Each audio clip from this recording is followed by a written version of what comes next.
Hi, I'm Jerry James Stone. In today's video, I'm going to talk to you about how to stock your pantry with pasta, grains, and beans. So these are the essential items you would need to keep your pantry stocked up for all the things you want to make and their food storage times. Let's get to it.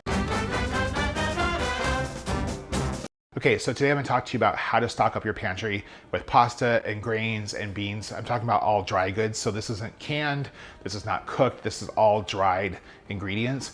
Just a little bit of common sense though, if you ever have something that you think smells off or looks off or tastes off, get rid of that. I'm just giving you general storage times for when these items are stored properly. So let's get to it. Okay, so we're going to start off with the rices. Basically white rice, wild rice, arborio rice, jasmine rice, basmati rice, all of those rices pretty much can be stored indefinitely. Indefinitely in the pantry, indefinitely in the fridge, and indefinitely in the freezer. They keep forever for the most part. They are processed to a degree, and for that reason, they're pretty much shelf stable.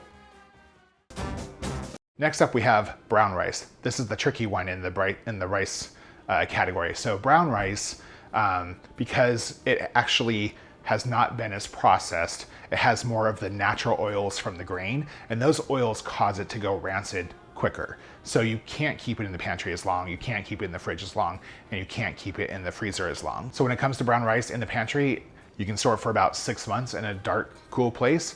If you put it in the fridge, you can actually keep it for about up to a year. And if you put it in the freezer, you can keep it up to 2 years. But once again, it's different than those other rices because it has those oils. It's more of the whole natural grain, and those oils go rancid when they're just left out.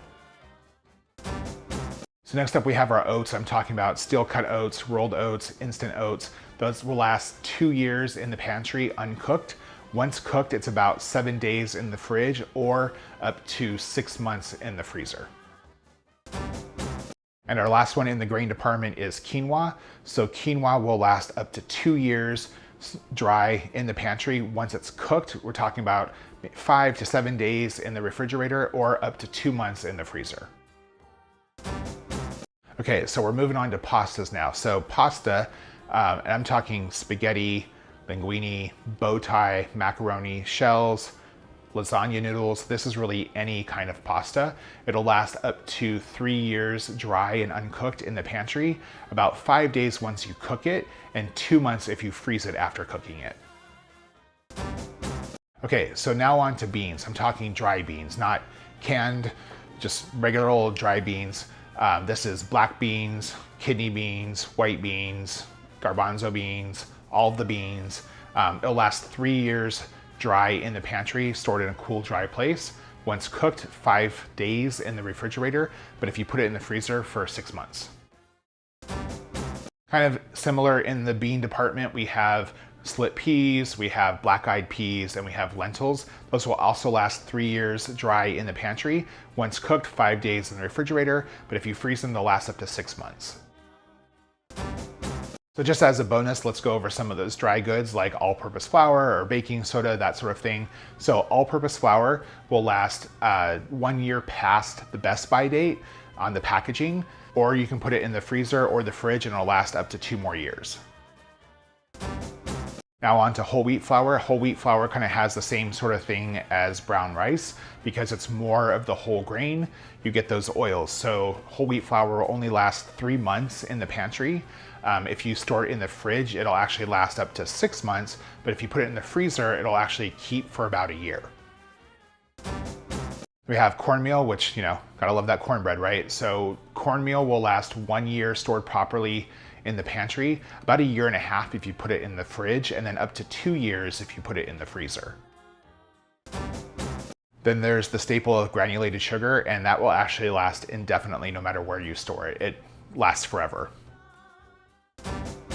Then there's brown sugar, a lot like granulated sugar, will actually last indefinitely. The only thing it will do is it will kind of change consistency over time. It tends to harden, so you can put it in the microwave with a damp towel and just microwave it for about 20 seconds to soften it up. Another trick is to put a slice of bread in there with the brown sugar. That will also provide moisture and loosen it up, but it will last indefinitely. It just does kind of change consistency, but it is still safe to eat. Next up is baking soda. So baking soda stored properly, unopened, will last for about 3 years. Once it's opened, it'll last about 6 months. Now, that said, it doesn't spoil, it doesn't go bad, it just loses its power. So you can always test your baking soda to see if it's still good, which I highly recommend, especially if you have something that's kind of on the old side and you're about to make one of your favorite recipes. So just add a little bit of baking soda to a little bit of vinegar, and if it bubbles, that means it's still active and good to use. So once again, unopened, 3 years. Once you open it, 6 months, but just give it a test. And just like baking soda, we now have baking powder. So baking powder will last 6 months unopened past the best by date. Now, once you open it, it will last about 6 months. But just like baking soda, you can test it. It doesn't spoil, it doesn't go bad per se, it just loses that punch that you need for baking, right? So in order to test baking powder, just take a little bit of baking powder, like a teaspoon, and add it to some very warm water. Baking powder is a dual reaction, so the warm water will cause it to respond, and if it still has potency, it will actually bubble, and you know you can still use it. And then lastly, we have cornstarch, and cornstarch will actually last indefinitely. So basically, that's what you need to stock up your pantry when it comes to pastas, grains, or beans, or dry goods. These things stored properly, and by that I mean cool, dark place, not near the stove or over the stove or near a heat source, stored in a cool, dark place, they'll last quite a long time. But as always, use common sense when it comes to consuming these goods. If you open something up and it smells weird, it tastes weird, or it looks weird, get rid of it. When in doubt, just toss that stuff out, don't risk it. Hey, if you like this video, give me a thumbs up. If there's something that you wanna see, drop a comment below. And I release new recipes every week. So if you like to cook like me, subscribe. I'll see you guys next time.